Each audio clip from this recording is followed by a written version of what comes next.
TDP కోసం ఆర్థిక అష్టదిగ్బంధనాన్ని రచించిన వైఎస్ జగన్మోహన్ రెడ్డి. ఇది ఎంతవరకు సక్సెస్ అయ్యాను, జగన్ను ఎంతవరకు ఒడ్డు చేర్చాను. ఈసారి ఎన్నికల్లో టీడీపీని కోలుకోలేని దెబ్బ కొట్టాలని జగన్మోహన్ రెడ్డి భావిస్తున్నారు. ఈ క్రమంలోనే ఇప్పటికే చంద్రబాబుపై అవినీతి ముద్ర వేసేందుకు ప్రయత్నించి స్కామ్ను, లేటెస్ట్గా రాజధాని అసైన్డ్ భూములను తెరమీదికి తీసుకొచ్చారు.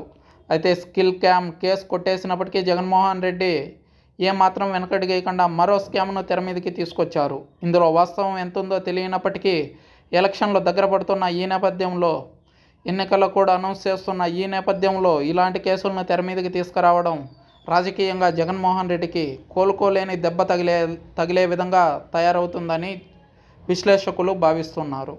ఈ క్రమంలోనే గత ఎన్నికల్లో టీడీపీకి ఆర్థికంగా అండగా ఉన్న ప్రత్తిపాటి పుల్లారావు, నారాయణలో గురించి ప్రత్యేకంగా చెప్పుకోనక్కర్లేదు. అసైన్డ్ భూముల్లో ప్రత్యేకంగా వినిపిస్తున్న పేర్లు ముఖ్యమంత్రి చంద్రబాబు, ఆయన కుమారుడు లోకేష్. వీరితో పాటు ప్రముఖంగా మాజీ మంత్రి కొనకళ్ళ నారాయణ, అదేవిధంగా అచ్చెన్నాయుడు, రామ్మోహన్ నాయుడు పేర్లు వినిపిస్తున్నాయి. ఇక కొత్తగా ప్రత్తిపాటి పుల్లారావును కూడా టార్గెట్ చేసింది సిఐడి. ఈసారి మాత్రం ఈ నలుగురు గందరగోళంలో ఉన్నారు. జగన్ వీరిని లక్ష్యంగా చేసుకున్నారు. జగన్ అటాక్ అంటే ఏ స్థాయిలో ఉంటుందో అందరికీ తెలిసిందే. ఏం చేయాలో పాలుపోక కోర్టుల చుట్టూ తిరుగుతున్నారు. అఫెక్సా కార్పొరేషన్ లిమిటెడ్ సంస్థ జీఎస్టీ ఎగవేత, బోగస్ ఇన్వాయిస్లతో నిధులు మళ్లించారనే ఆరోపణలతో ఏపీ రాష్ట్ర directorate of revenue intelligence deputy director ఈ ఏడాది ఫిబ్రవరి 24న ఇచ్చిన ఫిర్యాదు ఆధారంగా విజయవాడ మాచవరం పోలీసులు కేసు చేసి ముందస్తు బెయిల్ మంజూరు చేయాలని కోరుతూ పలువురు దాఖలు చేసిన పిటిషన్లపై హైకోర్టు విచారణ జరిపింది. పూర్తి వివరాలు సమర్పించాలని పోలీసులను ఆదేశిస్తూ విచారణను వాయిదా వేసింది కోర్టు. అయితే మాజీ మంత్రి నారాయణ పైన ఎటువంటి అభియోగాలు లేనిదే కేసు ఎలా స్వీకరించాలని కోర్టు పోలీసులకు, సిఐడి అధికారులకు వెల్లడి చేసింది. ఈ మేరకు జస్టిస్ మల్లికార్జునరావు ఉత్తర్వులు జారీ చేశారు. అదేవిధంగా రామ్మోహన్ నాయుడు పిఎఫ్ కేసును కూడా గుర్తుకు చేశారు. ఈ కేసులన్నీ వ్యక్తిగతంగా పెడుతున్నట్టే అనిపిస్తుంది కానీ ఏ కేసులోనూ సరైన ఆధారాలు చూపించలేకపోతుంది. 62 రోజులకే అచ్చెన్నాయుడు బయటకు రావడం, ఆ కేసు తర్వాత ఏమైందో అర్థం కాలేదు. ఆ కేసుకు సంబంధించిన పత్రాలను సమర్పించాలని కోర్టు కోరగా అప్పటి సిఐడి అధికారి సునీల్ కుమార్ని రాష్ట్ర ప్రభుత్వం బదిలీ చేసిన విషయం తెలిసిందే. సిఐడి సునీల్ కుమార్ ప్రత్యేక సెలవులు అనుభవిస్తున్నట్లు చెప్పుకొచ్చారు ఇప్పటి సిఐడి అధికారులు.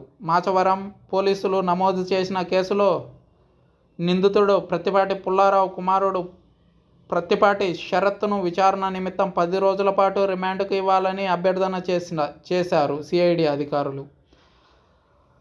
అయితే 1వ అదనపు చీఫ్ మెట్రోపాలిటన్ మెజిస్ట్రేట్ కోర్టు న్యాయాధికారి తిరస్కరించడాన్ని సవాల్ చేస్తూ అత్యవసరంగా పోలీసులు దాఖలు చేసిన పిటిషన్పై హైకోర్టు విచారణ జరిపింది.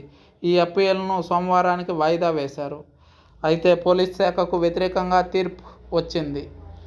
మరోవైపు తనను వేధింపులకు గురిచేస్తున్నారన్న ఆరోపణలతో మాజీ మంత్రి పొంగూరి నారాయణ మరదలు పొంగూరి కృష్ణప్రియ ఇచ్చిన ఫిర్యాదు ఆధారంగా నెల్లూరు బాలాజీ నగర్ పోలీసులు ఈ ఏడాది మార్చి 4న పలువురిపై కేసు నమోదు చేశారు. ఈ కేసులో ముందస్తు బెయిల్ మంజూరు చేయాలని మాజీ మంత్రి నారాయణ హైకోర్టులో పిటిషన్ దాఖలు చేశారు. ఇది సెక్షన్ 498A వ్యవహారమని, అరెస్టు విషయంలో తొందరపాటు చర్యలొద్దని పోలీసులకు హైకోర్టు సూచించింది.